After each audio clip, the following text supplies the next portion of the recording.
Got the winter blues? Start planning your summer. Plan on fun and get out in the water with your boat club. Your boat club offers boat club memberships and daily rentals with access to over 40 bodies of water and over 400 brand new boats to enjoy. Whether you want to cruise on a pontoon, create waves in a speedboat, or reel in a big one on a fishing boat, your boat club has got you covered. Unlimited boating memberships are available now, starting at just $199 a month after a one-time initiation. Life is better on the water. Find out more today at yourboatclub.com.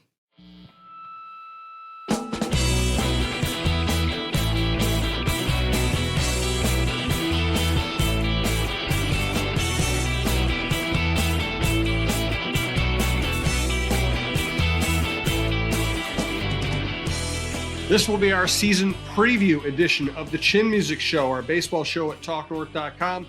Lineup today, LaVelle E. Neal III, Star Tribune columnist. I'm Jim Souhan, also from the Star Tribune. Roy Smalley plans to join us shortly. Roy, of course, the former Twins All-Star, now Twins broadcaster. I'm optimistic about the season. When you read social media, it makes you feel like you're in the minority. So I'm going to be very interested to hear what LaVelle has to think about this team. I want to let you know we're coming to you from the Aquarius Home Services Studios. Thanks to Aquarius Home Services. Thanks also to our friends at Twill. Also, John Krasinski, our basketball expert at TalkNorth.com, is going to take a trip to Spain this summer. Go to definedestinations.com. Check out the trip, Taste of Spain, and we highly recommend joining them. We've done a lot of trips like that. They're always fantastic. Highly recommend that experience. If you like this show, please subscribe to your favorite podcast app. It's the easiest way to listen. And if you like any show at TalkNorth.com, that is the easiest way to listen. Subscribe to your favorite podcast app. All right, LaVelle, let's just get right to it. What do you think overall of this team's capabilities? Where do you think this team is going to end up? Okay, glad you brought that up because that's actually my column for tomorrow's paper at StarTribune.com, my season preview column. I think that they have the best talent in the division. I think they have the best offense. I think they will have a top 5 bullpen in all of baseball. So we have obsessed in recent weeks, or ever since free agency began, about Sonny Gray and Kenta Maeda leaving as free agents. More importantly, Sonny Gray leaving, because I think he actually led the team in WAR last year and was second in Cy Young voting. And no, they have not adequately replaced Sonny Gray. They have not. But I just feel the strides that the offense made during the second half of last year, plus plugging in a healthy Correa and Byron Buxton into that group, will lead to even a more robust offense. They scored 778 runs a year ago. I think they're going to pass 800 this year. Couple that with a bullpen that was already ranked based on like Fangraphs and some other statistical evaluators. The bullpen was going to be top 5 in baseball. I saw a couple of rankings had them second behind the Phillies bullpen. So I think we have a bullpen that's able to bail out a struggling starter, and you have offense that's going to be better than the year before. You can make up for the loss of a Gray. And I also believe in it. I don't like it. I mean, I wish they would have went out and signed like Jordan Montgomery. I think that would have been a great deal for a 1-year, $25 million deal with a vesting option for another year. But yeah, I mean, Bailey Ober and Joe Ryan are hitting the best years of their careers. They're hitting the primes. There's nothing wrong about thinking that they both will be better than last year. Ober got over his innings workload issue. Ryan had a 6.6 ERA during the second half of the year, and basically pitched hurt and paid the price for it. Those two guys taking another step forward could also help step into fill the breach that's created by the loss of Gray. So you put all those factors together.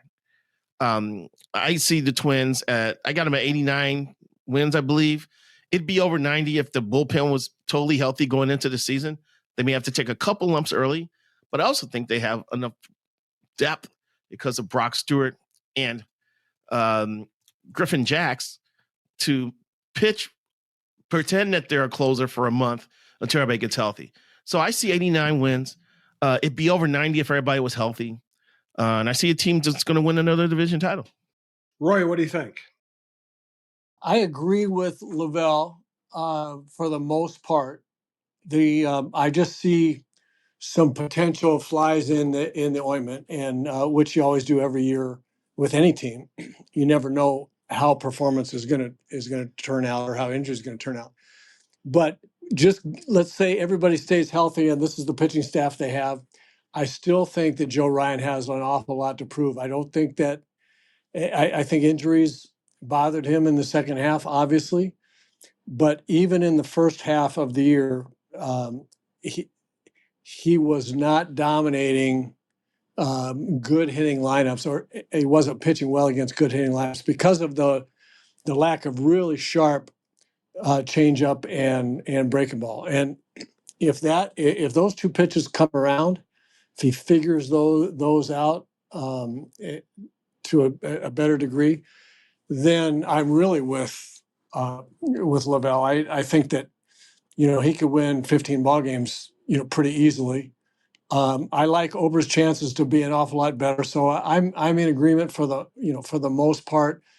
The only thing that I would say, what they did, how they replaced Sonny Gray, is they have serviceable starting staff and a really good bullpen. So it's going to be a little bit different. It's going to be a little bit more managerial, I think, this year. But I think they've got a chance to win the 89 to 90 games that LaVelle's talking about. It's, I think, a lot. And I've said that I'm a broken record. So here it comes again.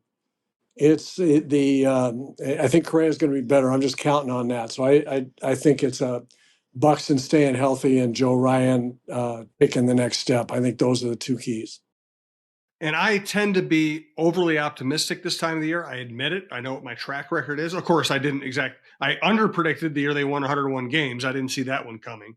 But I would say, I think if they survive the pitching injuries early and they deal for a starting pitcher midseason if they need one, I'm going to assume those things are going to happen. So I'm going to peg them at 92 wins and an easy win division title. And here's what I see, guys. I think usually when we look at good Twins teams in this version of the division, in the American League Central, we think, okay, yeah, the Twins can win the division, but they're just not going to be a tough playoff team because they don't have the front line starting pitching. They don't have the veteran hitters.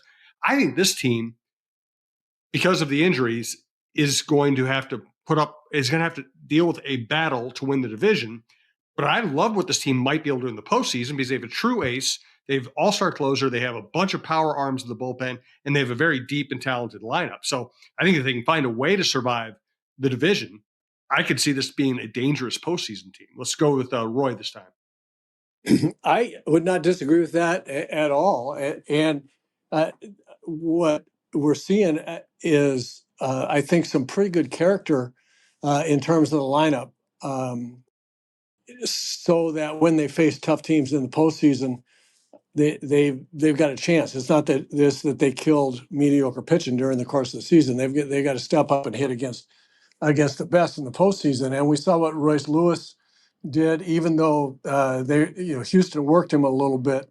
He had a big series against Toronto. He just looks like he's not phased, and so I think he's going to be a professional hitter in the offseason. I think, or in the postseason, excuse me. I think Correa will be. And I think the rest of the supporting staff, if Buck stays healthy, I think he will be. And the rest of the supporting staff supporting roles are going to be pretty good. So yeah, I think they could be, if they win the division, I think they could in these short series. I think they could be just fine. But again, it's Buxton and Ryan. I mean, it would be them in the playoffs as well. If was a fifth, we'd all be hammered right now. But that's usually the talk going into the baseball season is if this happens, if that happens, and if this comes into play here. I'm looking at, Jim mentioned how dangerous it could be in the postseason. I can see that, especially when they have to shorten up that rotation. And that's why I really want to see what Chris Paddock does this year, coming back from a second Tommy John surgery. He really showed he was intriguing during the postseason. He looked good the week I was there during spring training. And I don't know what his workload's going to be like, how they're going to stretch him out or how much they're going to rest him. But if he can show the ability he showed when he first came up into the majors with the Padres, that's a huge development, especially for the regular season. not just for regular season, but in the postseason as well. And yes, the Twins have a number of guys who would throw. I think the average fastball in baseball is 94 miles an hour now. They got a bunch of guys who are 96, 97. What nasty stuff. Griffin Jackson's sweeper was already nasty in spring training this year. Tulpa's got a nice slider. They got guys who can throw pitches under bats as well as carry over them. So I think they'll be looking for a certain pitch type in certain situations. So when you give Rocco those type of options, he's going to use them. So yeah, we just have to get through the regular season without major catastrophes here, and it could be a cool team to watch in October. LaVelle, how was LaVelle? Excuse me, yes. LaVelle, how was the ball coming out of Paddock's hand in spring training? I didn't see him pitch. I thought it came out fine because coming back from Tommy John, the finishing off pitches and getting that last bit of breaking ball stuff back, it sometimes is a challenge. Yeah. He was really happy with where he was at. I talked to him for a half an hour by the batting cages one day, and that's when he was holding the football because he throws a football to help with his baseball delivery. I don't know how you feel about that, but he was full of confidence that he's back. He thinks he's got a new elbow, and with this primary repair procedure they do now, they did both with him. So basically he thinks he's got a bionic elbow. So he can't wait to get in the major league game. But I thought he looked pretty good. The two outings I saw him make. Yeah, that's one of the biggest ifs in your if ifs were fifths little deal. But it really is a huge one. It could swing either way. Tremendously disappointing if he either gets hurt again or his stuff doesn't play the way we think it's going to. On the other hand, if he's got anything like what he showed in the postseason, it could be pretty special. I mean, and all of a sudden the rotation woes kind of go away. So that he's going to be a real interesting one to watch. No doubt about it. All right, I want to talk about the current fifth starter and why he's the fifth starter and whether he should be the fifth starter. First, just want to let you know we're coming to you from the Aquarius Home Services studios. We want to thank Aquarius Home Services. Scott for Aquarius, wishing you a happy new year. And happy, how can we be only halfway through winter? Want some good news? Now is the time to replace your old furnace and AC with a new high-efficiency whole home heating and cooling system. Because at Aquarius, you can install it now and not pay a penny until next year. Visit AquariusHomeservices.com and schedule your free estimate today. Financing offers subject to available credit. Aquarius, earning the right to be recommended. Reminder, best way to listen to this show or any show you like at TalkNorth.com, whether it's Russo, Krasinski, John Millay, Jeff Diamond, Don Mitchell, is to subscribe to your favorite podcast app. Again, it's free. It's the easiest way to listen. It just makes everything simple on both sides of the equation. We appreciate that in advance. So Louis Varland gets told he's going to be the fifth starter, and then he has two outings where he gets rocked in spring training. Usually, I don't care about spring training performances, but this one, because he was throwing about 94, 95 and not showing the dominant stuff he had last year out of the bullpen, this one does worry me. This to me is the biggest reason I would not pick them to win 90 wins is if Varland's not going to be a good fifth starter and he's not going to be in the bullpen.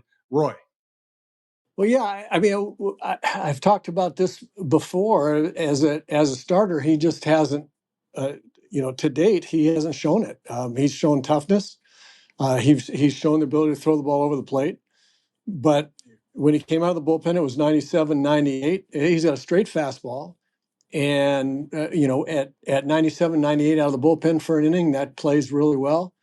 At 94, 95 straight as a starter without really scintillating secondary pitches, it doesn't play. And so if you're the manager, a lot of times in spring training says, yeah, this player or that player, I'm not worried about them. I like the at-bats he was taking. He hit a lot of line drives at people. No, I like the way this pitcher, I like the way the ball's coming out of his hand, as long as he's got his rhythm, throwing strikes. If I'm the manager, I'm going, uh-oh, because with Louis Varland, just because it's only spring training, but the manager wants to see positive things, even if the results aren't there. He wants to see positive things. And I'm not sure that Rocco saw enough positive things to make him not just a little bit concerned. Yeah, I'm a little worried too about Louis. I know he was trying. I can't remember what pitch it was. He's trying to throw something different in camp to give him another option, and I don't now it doesn't look like it's done well for him. But these guys aren't always pitching for results, but you do want to give the coaching staff some confidence in you going into a regular season.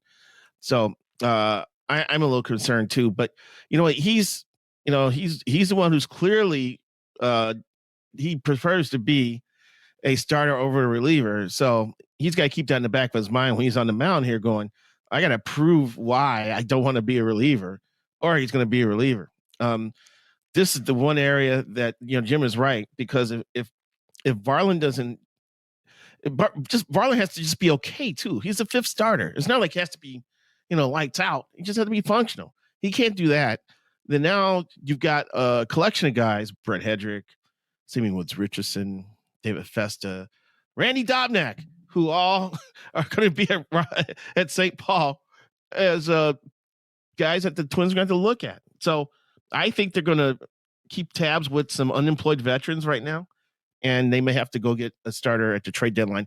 Anyway, just because I added it up, 85% of the starts, the starting five made 85% of their starts last year.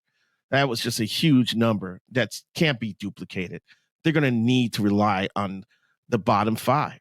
Louis could help the Twins avoid dipping into that depth early into the season. LaVelle, was it a cutter that he was going to mess around with? Was he trying to cut the ball a little bit? That might have been it.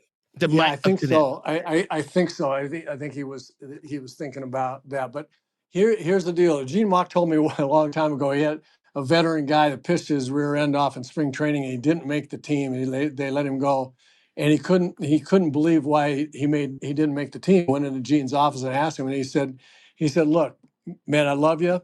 You've got this great breaking ball. It really plays in spring training.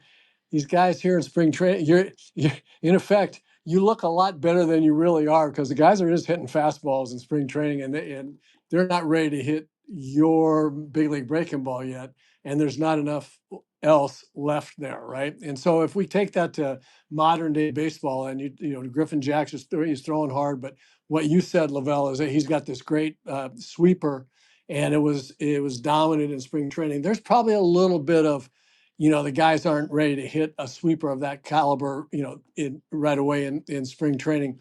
But that's the kind of thing I'm talking about. The manager's going to look at that and say, okay, it might not be this great, but man, that really is really going to play with a 97 mile an hour fastball in that sweeper. That's really going to play. Now you get to Louis, and he's throwing 94, 95 with a straight fastball, and he doesn't have a whole lot of anything else for the manager to say, well, I'm going to take this away from, even though the results weren't there, man, that slider was great, or man, that changeup has really come a long way. We're not seeing that, and that's the problem that I see. Another interesting twist here, something we always have to remind ourselves, is that if they want to, they could delay using a fifth starter until like April 8th or 9th, correct, somewhere in there. So there's even the possibility they could use Louis out of the bullpen first week of the season and still have him make that first, fifth starter start, which I think would be like April 8th or 9th at home against the Dodgers, which might not be the best matchup for Louis. So it's going to be interesting to see how this plays out. Also interesting to see how quickly, and LaVelle, I'll ask you this, how quickly do you think Duran, Thielbar, and Topa are back? Oblique problems with hitters, that's easily a month, maybe longer. Because if you aggravate that injury, you're going to be up much longer. I don't know if Roy's ever tweaked an oblique. Maybe he can comment on that. But for a pitcher, especially Duran, who throws major gas, it's almost like you got to treat him like a greyhound, because if one thing goes wrong, it can upset the entire animal there. So I'm expecting him like second week in May. It sounds like Topa and Thielbar could be back before that. So, but I would be so careful with Duran, just because of what he means to the club and the damage he does when he comes into games, and just for the overall structure of the bullpen. it's safer. My one concern is this: is that historically the Twins sometimes I don't know if they underdiagnose or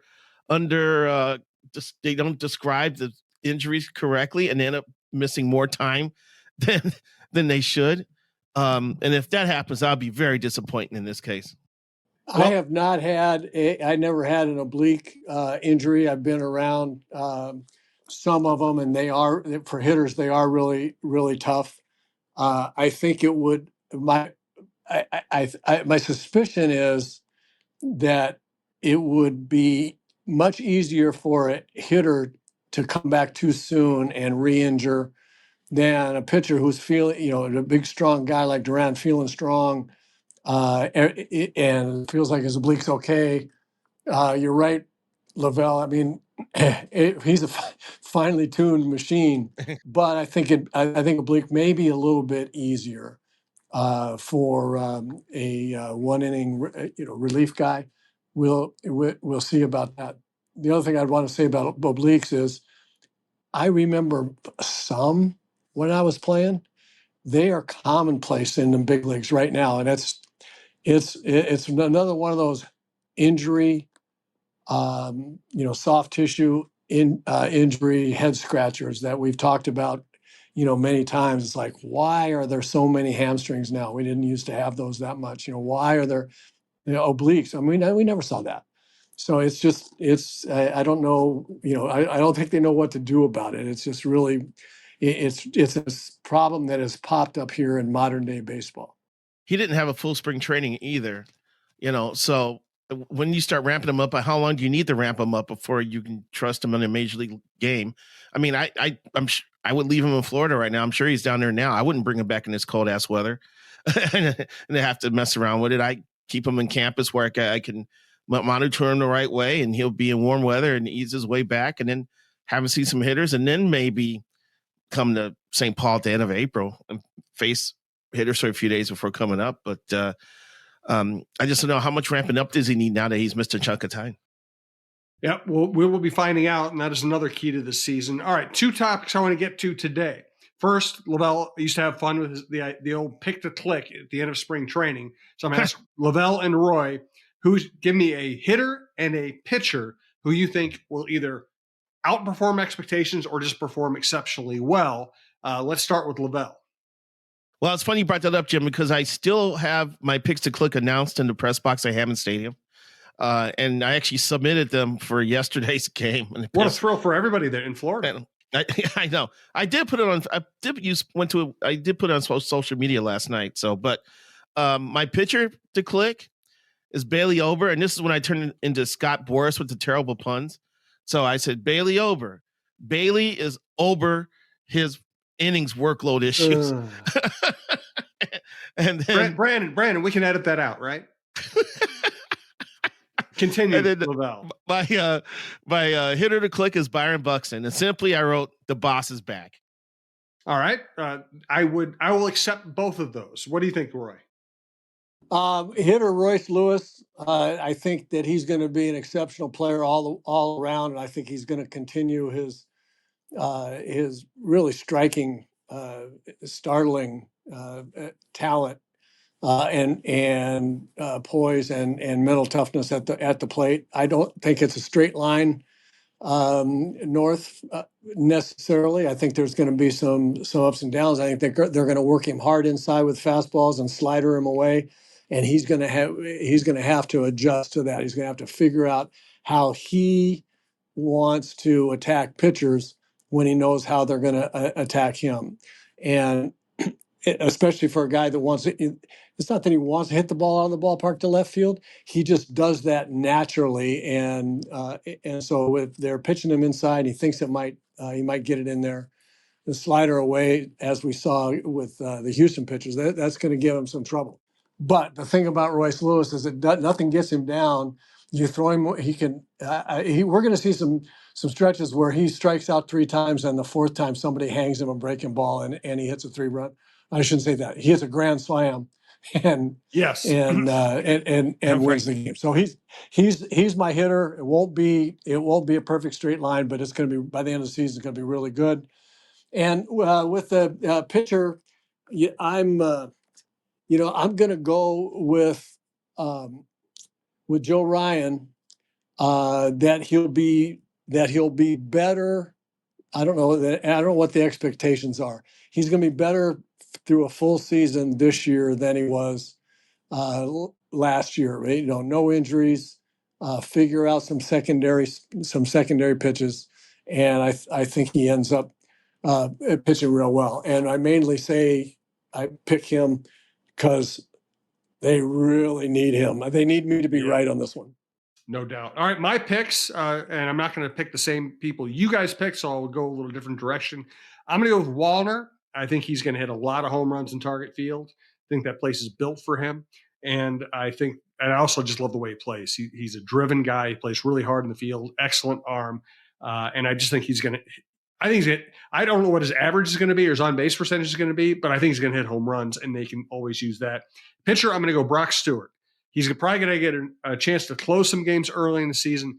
His stuff is amazing. If he stays healthy, however they use him, I think he's going to be a dominant pitcher. So those are my picks. Now, we talked last week at the end of the show about talking about Ohtani. I was like, let's let things play out a little bit.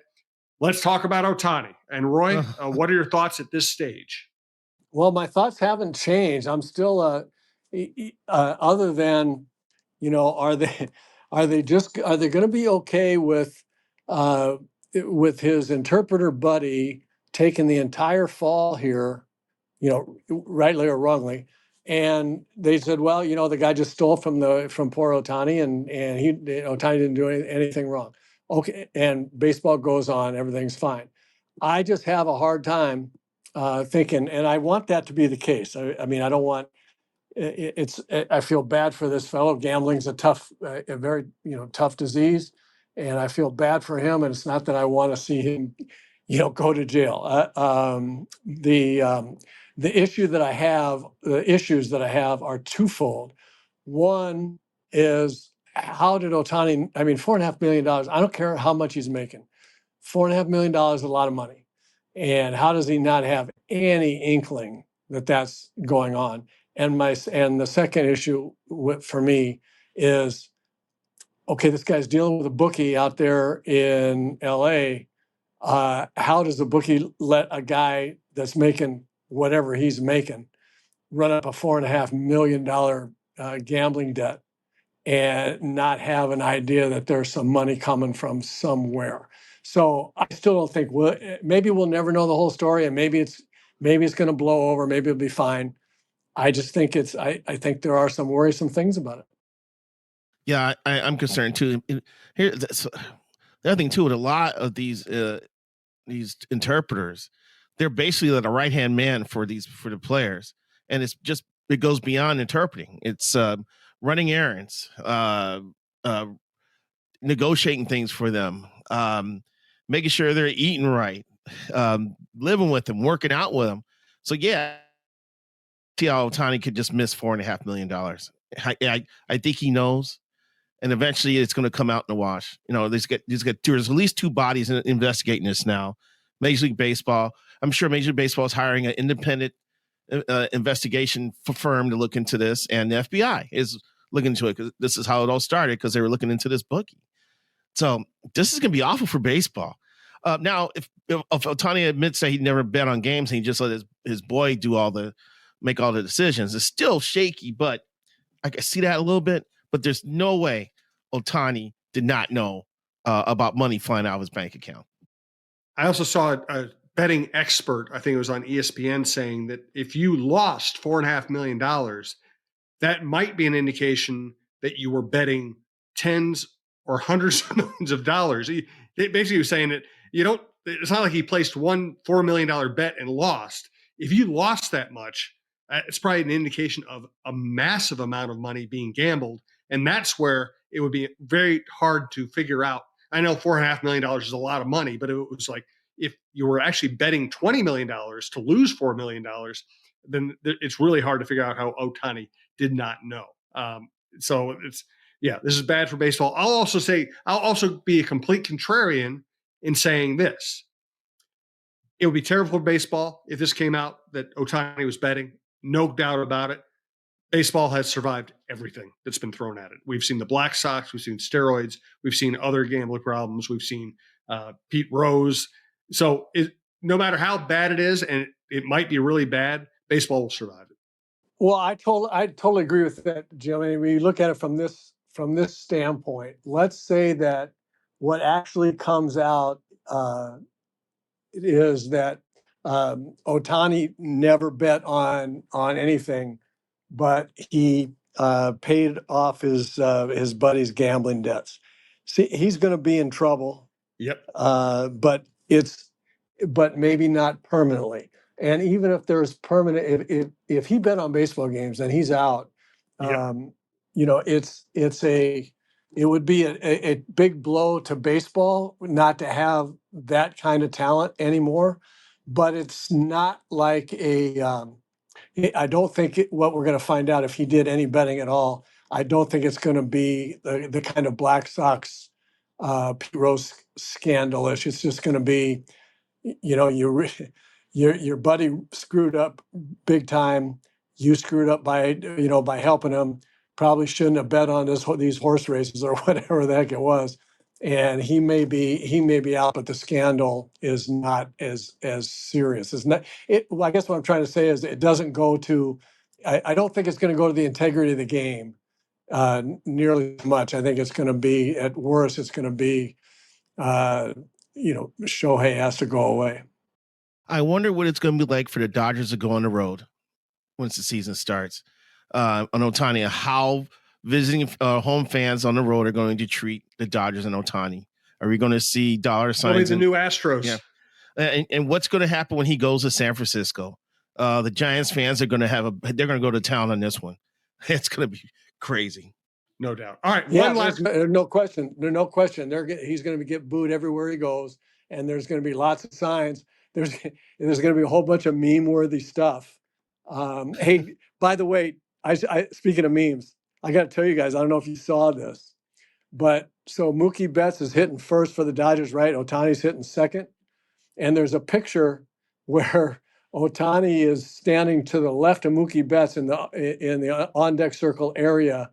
And so with both of their backs to the camera, so you can guess you can figure out what it said, right? Oh my, yes. Ohtani Betts. Ohtani Betts. Oh man. They're going to have to change the batting order. They're absolutely going to have to change the batting order. All right, gentlemen, good stuff. We're going to get more into the Twins as we start to see them actually play real games. I can't wait for the season to start. I think it's going to be a blast. Looking forward to being at Target Field. Looking forward to talking baseball with Roy and LaVelle all season long. Please join us. And again, subscribe to your favorite podcast app. Thanks again to Aquarius Home Services. We'll talk to you next week when we'll be talking about real games.